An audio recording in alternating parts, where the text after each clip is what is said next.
इस लेक्चर में हम स्पीकर प्रोटेम के बारे में पढ़ेंगे। इसे प्रोटेम स्पीकर भी बोला जाता है। होता क्या है, जैसे ही लोकसभा की फर्स्ट मीटिंग होती है, जैसे ही एमपी क्या है, एमपी का इलेक्शन हो जाता है, लोकसभा के एमपीज़ का, तो लोकसभा की फर्स्ट मीटिंग होती है। फर्स्ट मीटिंग होती है जैसे ही, तो लोकसभा के जो स्पीकर होते हैं, लास्ट लोकसभा के स्पीकर, जो पिछली लोकसभा के स्पीकर होते हैं, अध्यक्ष होते हैं, वो उनकी सीट वैकेंट हो जाती है, खाली हो जाती है, वो अपनी सीट वैकेट कर देते हैं। तो जैसे ही पोस्ट खाली होती है, तो फर्स्ट मीटिंग जब लोकसभा की होती है, तो उसको चलाने के लिए कोई तो ऑफिसर चाहिए, कोई तो ऑफिस मतलब ऐसी पोस्ट चाहिए कि जो उसी के प्रिसाइड कर सकते, मतलब प्रिसाइड कर सके, मतलब कि उसका जो कि अध्यक्ष रह सके। तो इस तरह से कुछ दिन के लिए क्या है, प्रेसिडेंट अपॉइंट करता है एक मेंबर को, लोकसभा के एक मेंबर को एज ए स्पीकर प्रोटेम। तो इसी को स्पीकर प्रोटेम कहते हैं कि जब भी लोकसभा की फर्स्ट मीटिंग होती है, जब भी जैसे न्यूली इलेक्टेड लोकसभा आती है, नई लोकसभा इलेक्ट होकर आती है, जब फर्स्ट मीटिंग होती है, तो उसी जो ऑफिस होता है, उसी ऑफिस को बोलते हैं स्पीकर प्रोटेम, जो प्रेसिडेंट अपॉइंट करता है किसी भी लोकसभा के मेंबर को। कौन से मेंबर को करता है, वो सीनियर मोस्ट मेंबर को करता है, मतलब बहुत ज़्यादा सीनियर मेंबर होता है। और सीनियरिटी किस में देखी जाती है, seniority in terms of their tenure in Lok Sabha. Tenure का मतलब कार्यकाल, मतलब लोकसभा में कोई कितना ज़्यादा मेंबर रहा है, सबसे ज़्यादा उसको अपॉइंट करता है। जैसे कि मान लो कोई 10 साल लोकसभा का मेंबर रहा है, 15 साल रहा है, 20 साल, जो सबसे ज़्यादा कार्यकाल के लिए मेंबर रहा है ना, जनरली उसी को क्या है, जनरली उसी को प्रेसिडेंट अपॉइंट कर देता है, सीनियर मोस्ट मेंबर को। अगर मान लो 2 मेंबर हो गए जिन्होंने 20 साल मेंबर रहे हैं, तो किसको करेगा, फिर सीनियरिटी देखी जाती है एज में।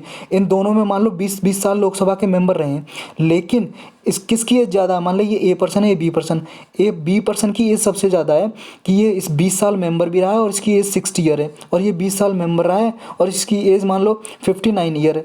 तो फिर जो 60 ईयर का है, तो एज में सीनियरिटी देखी जाती है, ये अपॉइंट किया जाता है लोकसभा का प्रोटेम स्पीकर।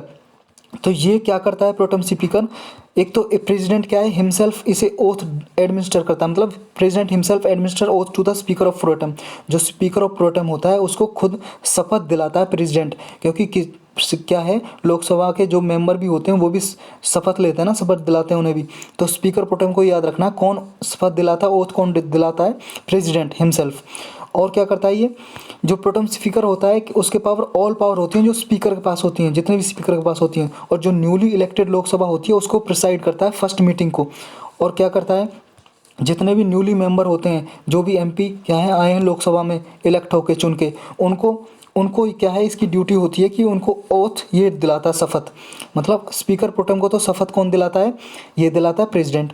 और इनको जो न्यूली मेंबर इलेक्ट होके आए हैं लोकसभा में, उनको कौन दिलाता है शपथ, स्पीकर प्रोटेम।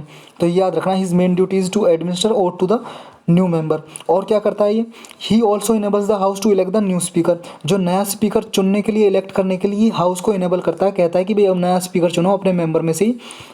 और जैसे ही नया स्पीकर चुना जाता है, इलेक्ट हो जाता है, जो इसका ऑफिस है प्रोटेम स्पीकर का, office of speaker pro tem cease to exist, मतलब कि एंड हो जाता है जो स्पीकर प्रोटेम का ऑफिस है।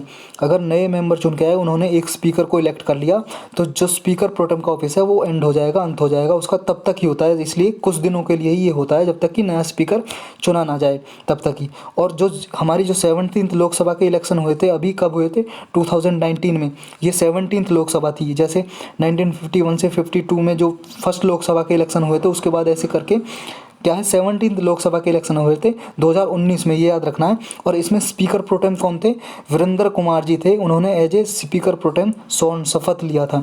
तो वीरेंद्र कुमार जी थे 17th लोकसभा में। तो इस तरह से हमारा स्पीकर प्रोटेम का जो लेक्चर है ख़त्म हुआ। इसमें सिर्फ इतना ही था। अब मिलेंगे किसी और लेक्चर में किसी और टॉपिक के साथ, तब तक के लिए इंतज़ार।